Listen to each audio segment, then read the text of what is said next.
నమస్తే. ఇప్పుడు మీరు చూడబోతున్న వీడియో ఖచ్చితంగా మీకు ఉపయోగపడుతుంది, నచ్చుతుంది కూడా. మరి మీకు నచ్చిన విషయం నాకు తెలియాలి అంటే ఈ వీడియోని మీరు లైక్ చేయాలి, షేర్ చేయాలి, అలాగే మన ఛానల్ని సబ్స్క్రైబ్ చేయాలి. మీ సపోర్ట్ని నాకు అందిస్తారు కదా. ఓకే, ఇప్పుడు వీడియోని స్టార్ట్ చేద్దాం. నమస్తే, వెల్కమ్ టు అవర్ ఛానల్. నేను కుప్పా పద్మిని. ప్రస్తుతంతో పాటు ప్రముఖ ఆధ్యాత్మికవేత్త, వాస్తు జ్యోతిష పండితులు, లలిత ఉపాసకులు, వాస్తు జ్యోతిష శిక్షణ నిపుణులు బ్రహ్మశ్రీ నానాజీ పట్నాయక్ గారు మనతో పాటు ఉన్నారు. మాట్లాడదాం సార్. నమస్తే సార్. శ్రీమాత్రే నమః. సార్, లాస్ట్ ఎపిసోడ్ లో మీరు చాలా క్లియర్ గా వివరించారు. శ్యామలాదేవిని చాలా వైభవంగా మనందరం కొలుచుకోవచ్చు, ఎవరి మాటలకి ప్రలోభానికి పోయి ప్రలోభ పడద్దు, చాలా అద్భుతంగా అమ్మవారిని కొలవండి అని చెప్పి ఉన్నారు. ఆ వీడియో కూడా మీరు ఒకవేళ మిస్ అయితే కనుక ఖచ్చితంగా చూడండి. చాలా అద్భుతమైనటువంటి విషయాలు, సార్ కి జరిగినటువంటి మెరాకిల్ ని కూడా ఒకటి షేర్ చేసుకున్నారు. అది వింటే ఒళ్ళు గగ్గుర్లు పుడుస్తుంది. Right sir. అయితే ఇక శ్యామలా నవరాత్రులు మాఘమాసం మొదలవటంతో మాఘ శుక్ల పాడ్యమి నుంచి శ్యామలా నవరాత్రులు చేసుకుంటాం నవమి వరకు. ఎలా చేసుకోవాలి సార్? గృహస్థులు ఎలా క్లుప్తంగా ఎలా చేసుకోవచ్చు అనేది ఒకసారి చెప్తారా సార్? తప్పకుండా అమ్మ. అయితే మీరు ఇందాక అన్నారు కాబట్టి ఇంకోసారి చెప్తున్నాను. లలితా అమ్మవారి యొక్క 9 ఆవరణల్లో ఈ అమ్మవారు కూడా ఉంటుంది, శ్యామల అమ్మవారు కూడా ఉంటుంది. లలితా అమ్మవారి యొక్క మరొక రూపము, మాతంగి యొక్క మరొక రూపంగా కూడా చెప్తూ ఉంటారు శ్యామల అమ్మవారిని. అయితే ఈ నవరాత్రులు కూడా చేసుకునే విధి విధానాల్లో కలశం పెట్టి చేసుకుంటారు, కామన్ గా పటం పెట్టి కూడా చేసుకోవచ్చు, తప్పేం లేదు. ఎర్రటి వస్త్రాలు కానీ గ్రీన్ కలర్ వస్త్రాలు కానీ ధరించాలి అంటారు, కానీ ఖచ్చితంగా అదే ధరించాలని రూల్ ఏమీ లేదు. ఇక్కడే మనం కొన్ని జాగ్రత్తలు తీసుకోవాలి. అంటే ఏంటంటే, నేను లేదండి నాకు ఖచ్చితంగా చేసుకోవాలనేది, నాకు 4 డబ్బులు ఉన్నాయి, నేను గ్రీన్ కలర్ వస్త్రం నేను కొనుక్కొని ధరించగలను, అది పురుషుడైతే పంచో పై వస్త్రము, లేకపోతే స్త్రీ అయితే చీర, లేదు నేను ఎరుపు రంగు కట్టుకోగలను అని అనుకుంటే కొనుక్కోండి. కానీ డబ్బులు లేకపోతే అప్పు చేసి మాత్రం కొనుక్కోవాల్సిన అవసరం లేదు. అమ్మవారు ఏమి మిమ్మల్ని ఏమీ అనదు, నువ్వు ఎరుపు రంగే వేసుకోవాలి, గ్రీన్ కలర్ వేసుకోవాలని ఏమీ అనదు. అమ్మవారు 9 రోజుల కోసం దీక్షా వస్త్రం కింద ఒకటి పెట్టుకోమంటారు, ఒకటి పెట్టుకోవచ్చు, హ్యాపీగా పెట్టుకోవచ్చు. అయితే ఈ 9 రోజులు 9 అవతారాలు చెప్పారు. ఒకటి లఘు శ్యామల, మొదటి రోజు లఘు శ్యామల. లఘు శ్యామల అంటే ఏమిటంటే త్వరగా అవుతుంది పని, చిన్నది అని కూడా అర్థం. లఘు అంటే చిన్నది, త్వరగా అవుతుంది. చాలా మంది పనులు ఏమైనా సరే తొందరగా అవ్వనప్పుడు ఓం లఘు శ్యామలా దేవతాయే నమః అనుకున్నా కూడా తొందరగా పని అవుతుంది. లఘు అంటే తొందరగా అనమాట. అంటే ఇక్కడ మనకేదో బీజాక్షరాలతోనే ఉండాలని రూల్ ఏం లేదు. ఆ అమ్మవారిని తల్లిగా భావిస్తూ స్మరించడం ముఖ్యం అక్కడ. ఓకే. అయితే ఇక్కడ పాయసమే ప్రధానంగా నైవేద్యంగా పెట్టమని చెప్తూ ఉంటారు ఈ అమ్మవారికి. 9 రోజులు 9 రోజులు. కొంతమందికి ఇంట్రెస్ట్ ఉన్న వాళ్ళు, ఇప్పుడు గురువారం వచ్చింది అనుకోండి ఈ వారాల్లో, ఆ రోజు పులిహోర పెడితే మంచిది. మనకి సోమవారం వచ్చింది అనుకోండి చక్కెర పొంగలు పెడితే మంచిది, చక్కెర పొంగలు పెడితే మంచిది, అట్లా చెప్తూ ఉంటారు. కాబట్టి ఇక్కడ ఏమిటంటే, ఎందుకు పాయసం ఎక్కువగా నైవేద్యంగా పెట్టమంటుంటారంటే, తీపి పదార్థం ఏదైతే ఉందో అమ్మవారి అనుగ్రహం, ఇప్పుడు మనం నైవేద్యం పెడతాము, అమ్మవారు చూస్తుంది. అక్కడ చూసినప్పుడు ఆ కంటి యొక్క ఇది అక్కడ ఏదైతే పడిందో అది ప్రసాదంగా మారుతుంది కదా. అది మనం స్వీకరించడం ద్వారా మనసా వాచా కర్మనా చేసిన కర్మలు తొలగిపోతాయి ఆ ప్రసాదాన్ని తీసుకోవడం ద్వారా. అది కూడా తీపితో కూడిన ప్రసాదం తీసుకోవడం, నైవేద్యం పెట్టడం, దాని యొక్క అర్థం ఏమిటంటే అమ్మవారికి ఏదో తీపి ఇష్టం అని కాదు, నువ్వు కూడా ఇంత స్వీట్ గా ఉండాలి. అంతేగాని అందరితో హ్యాష్ గాను ఏదో అందరిని ఇబ్బంది పెట్టేలా ఉండకూడదు నువ్వు అని చెప్పడం. అక్కడ తనకు అది ఇష్టము, అమ్మవారికి తీపి పదార్థాలు ఇష్టం అని ఎందుకంటారంటే అమ్మవారికి స్వీట్ గా ఉండడం ఇష్టం మనుషులు, అంతేగాని పిచ్చి పిచ్చిగా ప్రవర్తించడం ఇష్టం లేదని చెప్పడం ఆవిడ యొక్క అర్థం. సో మొదటి రోజు లఘు శ్యామల, దీనికి మంత్రం ఓం లఘు శ్యామలా దేవతాయే నమః అనుకోవచ్చు. రెండవది వాగ్వాదిని. దీనికి ఎందుకు చేసుకుంటాడు ఈ నామాన్ని అంటే, ఈ వాగ్వాదిని మనకి లలితా సహస్ర నామాల్లో కూడా వాగ్వాదిని, వామకేసి, వహ్నిమండల వాసిని అని ఉంటుంది. మీరు కావాలంటే చూడొచ్చు, ఎవరితోనైనా మీరు వాదనకు వెళ్తున్నారు అనుకోండి, లలితా సహస్ర నామాల్లో ఈ ఒక్క నామం తలుచుకోండి, మనిషి నిలబడలేడు మీ ముందు వాదనకి.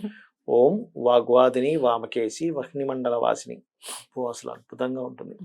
అలాగే సహజంగా ఓం వాగ్వాదిని దేవతాయే నమః అనుకోవచ్చు. అప్పుడు ఏమవుతుందంటే, కోర్టు కేసెస్ ఉంటాయి చూసారా, వాదిస్తుంటారు, మా వాదన గెలవాలి, లేకపోతే ఒక దగ్గరికి వెళ్తున్నాం అక్కడ మనం గెలవాలనుకున్నప్పుడు వాగ్వాదిని అమ్మవారిని వాక్కుతో నువ్వు వాదించి నీ ఇంటెలిజెన్స్ అంతా కూడా, అంటే ఏంటి శ్యామల ఇన్ని రూపాలు ఉంది, ఇక్కడ ఏమిటి నీకు పని అవ్వాలి, త్వరగా పని అవ్వాలంటే లఘు అంటే నీకు అమ్మవారు శ్యామల అమ్మవారి యొక్క ఇదేమిటంటే నీకు నాలెడ్జ్ ఇవ్వడం, ఏ పనిలో నువ్వు ఎలా చేయాలి, నాలెడ్జ్ బేస్ శ్యామల అంటే. నీకు ఈ పని అవ్వట్లేదు, త్వరగా అవ్వాలంటే ఏం చేయాలో నీకు అమ్మవారు ఇస్తుంది. నువ్వు ఇక్కడ వాదించాలి, నువ్వు గెలవాలి ధర్మం గురించి. నేను అధర్మంగా వాదించడం కాదు. అధర్మంగా నేను వాదిస్తానంటే అమ్మవారు అనుగ్రహించదు అక్కడ. ధర్మంగా నువ్వు వాదించాలి, నీకు వాక్శక్తిని ఇస్తుంది. సో ఈరోజు వాదన అంటే వాక్శక్తినిచ్చే అమ్మవారు అనే భావనతో చేయాలి ఆ రోజు పూజ. ఏం చేయాలి? అష్టోత్తరాలు చదువుకోవచ్చు, ధ్యానం, కవచం చదువుకోవచ్చు, పంచోపచారాలు, షోడశోపచారాలు, 64 ఉపచారాలైనా చేసుకోవచ్చు, తప్పులేదు. అది మీ శక్తి, మీకుండే దీన్ని బట్టి ఉంటుంది, మీకుండే సమయాన్ని బట్టి ఉంటుంది. అదేవిధంగా మూడోది నకుల శ్యామల. ఈ నకుల శ్యామల దేవతాయై నమః. ఇదేమిటంటే మనకి ఏదైనా ఆటంకాలు జరుగుతుంటాయి చూసారు, నకుల శ్యామల అమ్మవారు ఆటంకాలు తొలగిస్తుందండి. నకుల శ్యామల దేవతాయై నమః అంటే ప్రతి ఆటంకం జరుగుతుంది. ఎలాగా? నాకు ఈ ఆటంకం బయటపడాలంటే ఏం చేయాలి అర్థం కాదు.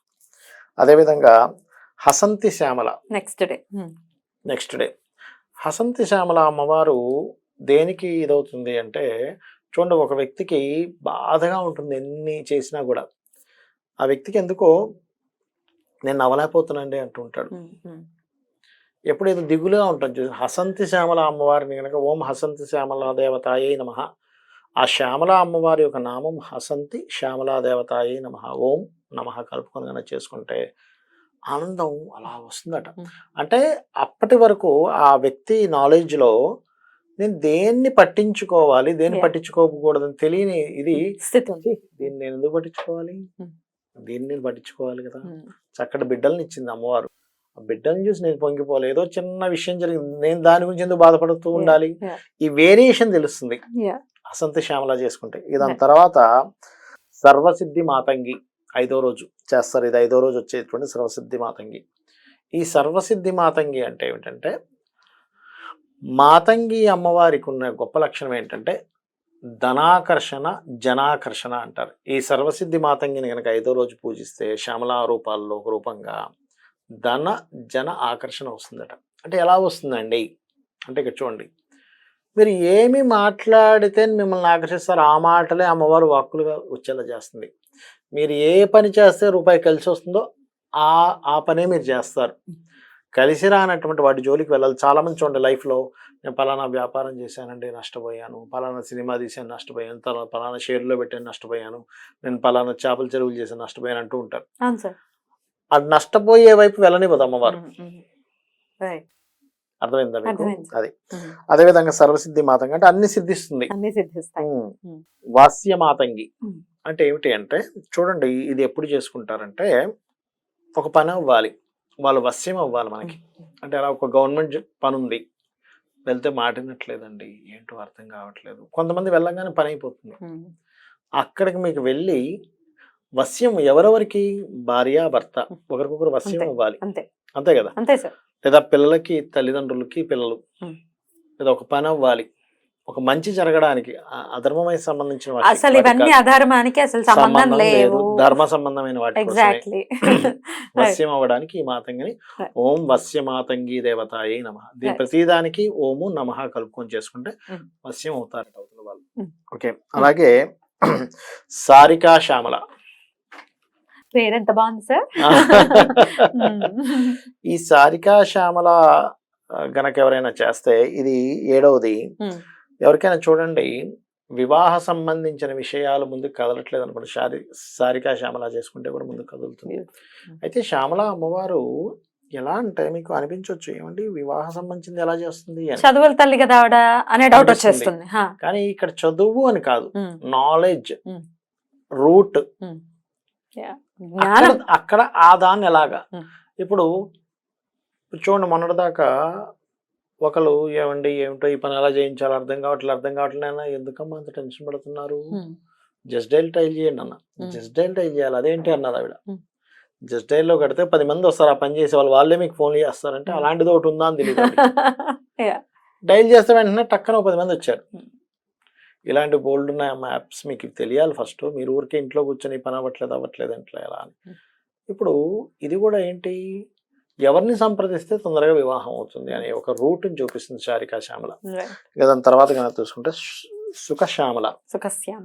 సుఖశ్యామల పలుకులు.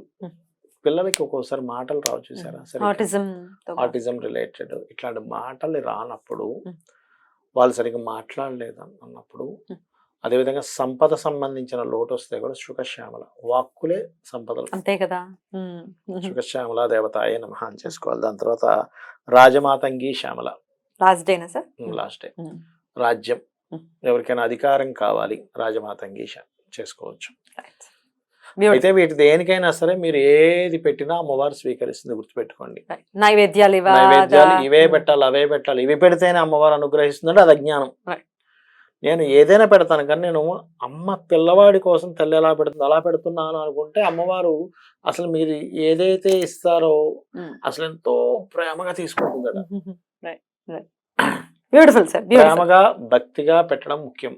మీరు ఏ వస్త్రం కట్టుకుంటున్నారా, మీరు ఏ నైవేద్యం పెడుతున్నారా, మీరు ఇల్లు ఎలా ఉందా అంటే కాదు, నీట్ గా ఉండాలి. ఎంత ఇల్లు అయినా కానీ మీరంతా అలంకరిస్తున్నారా కాదు అక్కడ ముఖ్యం. ఎంత భక్తిగా అమ్మవారు అక్కడ ఉంది. నేను ఆ అమ్మవారు నాలెడ్జ్ కారకుడు రాలు, అన్ని ఈ విశ్వంలో అన్ని నాలెడ్జ్ కావే కారకురాలు అని అనుకొని మీరు కనుక చేసినట్లయితే ఖచ్చితంగా అమ్మవారి అనుగ్రహం కలుగుతుంది. Beautiful sir, beautiful. అయితే ఇది రాత్రే చేసుకోవాలా సార్? ఇప్పుడు మీరు చెప్పింది రాత్రి పూటే చేసుకోవాలి. నవరాత్రులు అంటారు, నవరాత్రులు కదా. ఇంకోటి ఇందులో ఇంకొక విషయం చెప్పాలి. ఇవన్నీ చేయలేని వారికి శాస్త్రంలో కొన్ని చెప్పబడింది, కొన్ని 16 నామాలు చెప్పారు. అవి ఏమిటి అంటే సంగీత యోగిని, ఇప్పుడు సంగీతానికి కదా వినబట్టుకున్నాను కానీ సంగీత యోగిని ఇలా 16 చదువుకోవాలంటే ఇది చదువుకున్నా పూజ చేసిన ఫలితం వస్తుంది. సంగీత యోగిని, శ్యామల, మంత్రనాయిక, మంత్రిని, సచీవేసి, అదేవిధంగా చూసుకున్నట్లయితే అదేవిధంగా ప్రధానేషి, శుకప్రియ, వీణావతి, వైనికి, ముద్రిని, ప్రియాంక ప్రియ, నీపప్రియ, కదంబేషి, కదంబ వనవాసిని, సదామల. అయితే ఈ 16 దేవతలు వాస్తుశాస్త్రంలో దక్షిణాగ్నేయంలో ఉంటారండి. వీళ్ళని శక్తి దేవతలు అంటారు. అందుకే శాస్త్రంలో దక్షిణాగ్నేయం హృదయ ఆజ్యగేహ ప్రశస్తయేతన శ్లోకం ఉంటుంది. అంటే ఏంటి, దక్షిణాగ్నేయంలో అంటే ఆగ్నేయానికి దక్షిణానికి మధ్య భాగంలో నెయ్యి బాటిల్ పెట్టమంటారు. అక్కడ ఈ శక్తి దేవతలు అక్కడ ఈ నెయ్యి వాడికి చెందుతుందట. అక్కడ పెడితే అక్కడ స్వీకరిస్తారు. ఆ నెయ్యి బాటిల్ అక్కడ పెడితే ఏమవుతుందంటే ఇంట్లో ఉండేవారికి శక్తి పెరుగుతుంది, ఆ ఇంటిని మొత్తం రక్షిస్తాయట ఈ అమ్మవారి ఈ నామాలతో ఉన్నటువంటి ఆ శక్తులు. అద్భుతం సార్, అద్భుతం. అయితే ఈ నామాలు, ఈ పూజలన్నీ చేసుకోలేకపోతున్నాము అని అంటే చక్కగా ఈ నామాలు కూడా ఈ 9 రోజులు ఈ నామాలు చదువుకున్నా కూడా ఫలితం వస్తుంది. కొంతమందికి ఉండదు, వీలున్నది, ఇంట్లో వాళ్ళు చేయొద్దు అంటారు. ఇంట్లో వాళ్ళు ఇప్పుడు నువ్వు ఇప్పుడు ఈ పూజలు చేసుకుంటూ ఎలా ఒకళ్ళు చెప్తున్నారు, మనం చేయొద్దు అని అనుకుంటారు మనసులో. ఎగ్జాక్ట్లీ. ఇంకేమైనా నియమాలు ఉంటాయి సార్ ప్రతిరోజు అమ్మవారికి పూజ చేసుకుంటే? నిష్టగా చేసేటువంటి వారు 9 రోజులు కాస్త ఉపవాసం ఉండడం మంచిది. అంటే పూర్తిగా మానేయకుండా వాళ్ళ శక్తి బట్టి పళ్ళు తీసుకుంటారా, టిఫిన్ లా తీసుకుంటారా, ఆ రకంగా తీసుకొని రాత్రి తినొచ్చు, పూజ అయ్యాక చేసుకోవచ్చు. రెండవది ఏంటంటే బ్రహ్మచర్యం పాటిస్తే మంచిది, నిష్టగా 9 రోజులు చేసుకుంటారు అనేటువంటి వారు. మూడవది ఏమిటంటే ఇక్కడ మధ్యలో ఏదైనా ప్రాబ్లం వచ్చింది, ఇంట్లో ఇంకెవరో ఉన్నారు, దానికి సంబంధం లేకుండా మీ పూజ మీరు చేసుకోవచ్చు.